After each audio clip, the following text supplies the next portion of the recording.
Welcome back to News Channel 3 Live at 11. Protecting our children from harmful online content just reached a terrifying new level. According to the National Center for Missing and Exploited Children, reports of artificial intelligence used in child sexual exploitation increased more than 1,000% in the last year. Michigan State Police say sophisticated software and even free apps are allowing anyone to take a real picture of someone from online and alter it to make them look naked. And tonight we hear from the father of a Michigan teen who took his life after being victimized in an online sextortion scheme. We also sit down with the state police investigator who says the technology is getting so complex, it's hard to tell if an image is real or fake.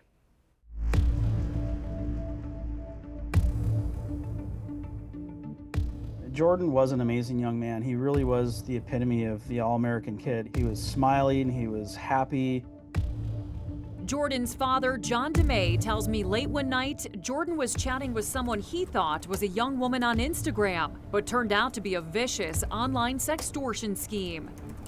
He was 8 weeks away from his 18th birthday, 8 weeks from graduating high school, and he was brutally victimized for 6 hours in the middle of the night while I was sleeping, and I woke up to him and found him in his bedroom, and he decided to take his life over it. That can never happen again. Since that tragic day in 2022, DeMay has traveled the world raising awareness, advocating for tougher federal legislation that would strip big tech companies of immunity and hold them accountable for hosting harmful images of children on their sites. Literally every teenager from 13 to 17 is going to be targeted for sextortion at some point on their online space. So they really need to recognize it. In January of this year, Jordan D's law was signed by Governor Gretchen Whitmer, establishing greater protections against threats of online sextortion targeting minors in Michigan. The law also mandates collaboration between schools, the Department of Education, and law enforcement. It's very easy to learn how to do this stuff. But Michigan State Police tell me investigating cases of AI sextortion is becoming extremely challenging. So the genie's out of the bottle. It's never going to go back in.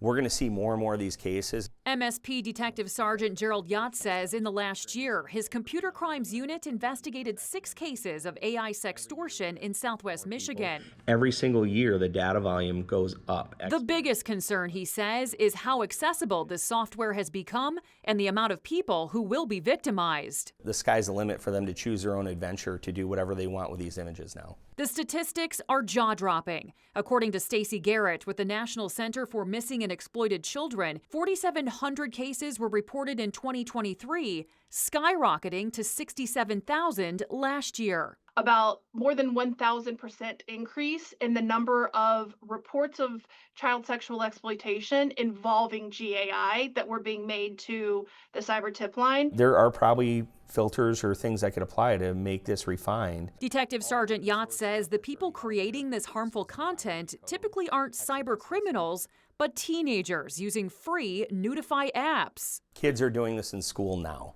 to their classmates. So cyberbullying has taken on a whole new level. Yes, and the sophistication is taking out our ability to detect forensically what is real and what is fake. There's now a push for these highly advanced AI generation models to include a watermark within the code so police can detect if it's a fake image.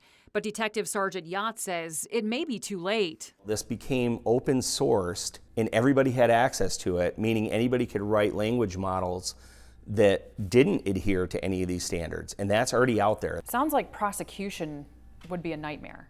It can be because there was laws that were lacking for a long time. It's why Democratic State Representative Matt Longjohn co-sponsored bipartisan House Bill 4048, which would put felony charges behind the misuse of AI deepfakes. He also signed a letter saying a moratorium should not be placed on regulating AI. And the epidemic of youth suicide and suicidal ideation and just mental health in general is deeply concerning to me. As for DeMay, he'll continue to raise awareness, creating a lasting legacy for his son Jordan. He wanted to be a professional football player, and he wanted to be the king dog all the time, and I think this is kind of unfortunately his legacy as a hero in some sense, because his story is saving lives, and it's much greater than the short 18 years that we got physically with him on this planet. And if you become a victim of AI sextortion, first file a police report. Next, report that incident to the National Center for Missing and Exploited Children cyber tip line. This is the number right here behind me, 1-800-THE-LOST. That way they can contact big tech companies on your behalf to remove the photo. Finally, contact the tech company directly to report that harmful image. We do have a link in this story on our website right now, WWMT.com, with a step-by-step process on how to do that.